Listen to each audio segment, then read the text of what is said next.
السلام علیکم ورحمۃ اللہ وبرکاتہ۔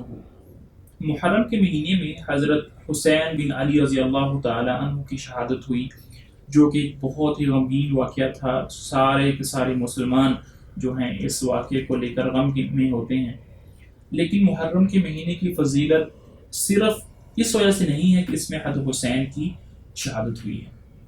حضرت حسین رضی اللہ تعالیٰ عنہ کی شہادت جو ہوئی ہے وہ سن 61 ہجری میں، یعنی آپ صلی اللہ علیہ وسلم کی وفات کے 40-41 سال بعد جا کر ہوئی ہے۔ تو اسلام جو تھا وہ آپ صلی اللہ علیہ وسلم کی وفات پر پورا ہو چکا تھا۔ الیوم اکملت لکم دینکم واتممت علیکم نعمتی ورضیت لکم الاسلام دینا، کہ نبی جی ہم نے دین کو پورا کر دیا ہے، اسلام کو پورا کر لیا ہے۔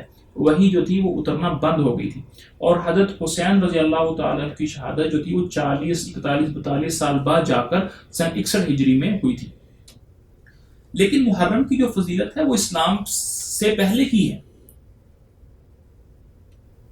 قریش والے جو تھے وہ جاہلیت کے اندر محرم کا عاشورہ کا روزہ رکھتے تھے، اور آپ صلی اللہ علیہ وسلم بھی اسلام سے پہلے عاشورہ کا روزہ رکھتے تھے، یہاں تک کہ رمضان کے روزے فرض ہونے سے پہلے بھی عاشورہ کے روزے رکھتے تھے۔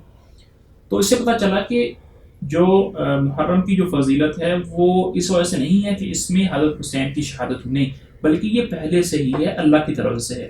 قرآن پاک میں اللہ تعالیٰ فرماتے ہیں ان عدۃ الشہور عند اللہ 12 شہرا فی کتاب اللہ، اللہ کی کتاب میں مہینوں کی تعداد جو ہے وہ 12 ہے۔ کب سے ہے؟ یوم خلق السماوات والارض، جب سے آسمان اور زمین کو بنایا، تب سے محرم کے مہینے، تب سے مہینے جو ہیں وہ اللہ کی طرف بنائے ہیں۔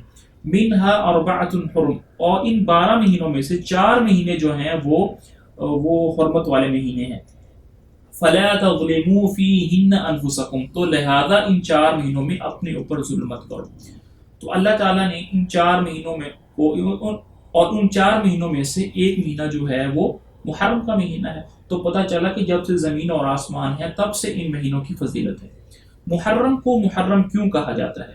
اس لیے کہا جاتا ہے کہ اس میں قتال کرنا، لڑائی کرنا، جھگڑا کرنا، یہ اللہ تعالیٰ نے اس کو منع فرمایا ہے، اور زمانہ جاہلیت کے اندر عرب جو تھے وہ بھی اس کو حرام سمجھتے تھے، اس میں قتال نہیں کرتے تھے، اس لیے اس کو محرم کہا گیا ہے۔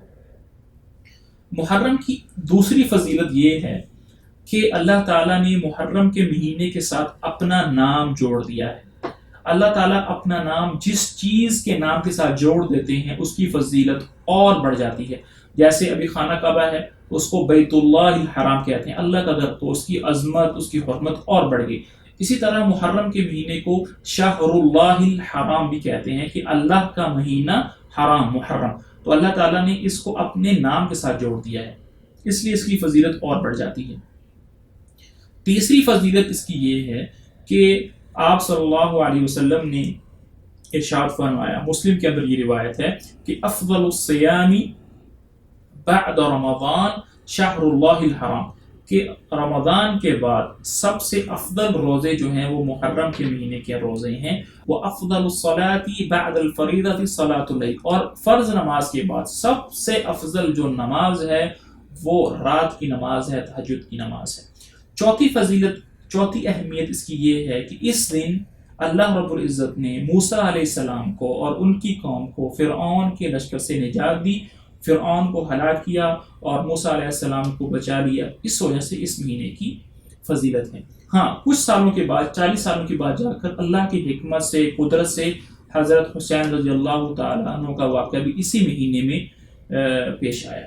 لیکن اتنا پروپیگنڈا کیا جاتا ہے، چھریاں، چاقو، اپنے جسم کو زخمی کیا جاتا ہے، سبیلیں لگائی جاتی ہیں، جس کی وجہ سے ہمارے ذہن میں جو حضرت حسین کا جو واقعہ ہے وہ بالکل ابھر کر سامنے آ گیا ہے، اور جو اس کی صحیح اس کی اہمیت تھی وہ پس منظر چلی گئی۔ تو آج کی ویڈیو بنانے کا مقصد یہی تھا کہ ہم جو ہے وہ صحیح سمجھیں کہ اس کی مہینے کی فضیلت کیوں ہے۔ اللہ تعالیٰ ہمیں سمجھنے کی، عمل کرنے کی توفیق نصیب فرمائے۔